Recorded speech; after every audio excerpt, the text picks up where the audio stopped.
naitwa Profesa Kalonde Sibuga.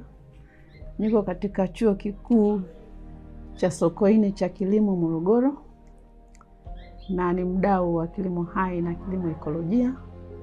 Nimejihusisha na masuala haya kuanzia mwaka 2014 kwa maana ya kushiriki katika utafiti na mafunzo kwa wanafunzi wetu pamoja na wakulima.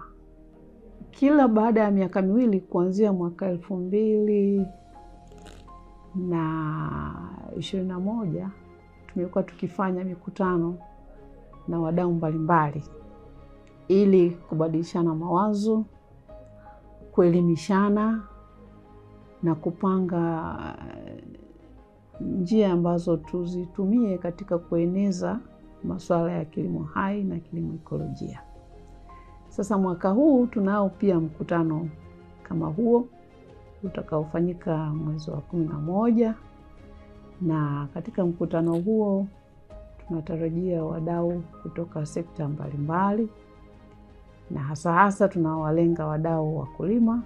Katika mkutano huo itakuwa ni nafasi maalum ya kubadilishana mawazo na kuona ni jinsi gani tunaweza kufanya mifumo yetu ya chakula ikawa bora zaidi kwa kutumia njia za uzalishaji na usindikaji ambazo ni za kiekolojia na kilimo hai.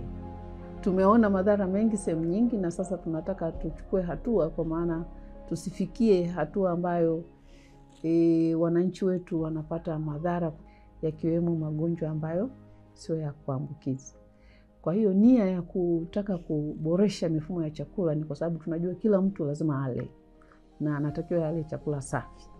Kwa hiyo sekta hii tunataka iwe ndio sekta inayotawala katika kilimo chetu, ili wakulima wawe salama, watumiaji wawe salama, yani walaji wawe salama, lakini pia mazingira yetu yawe salama.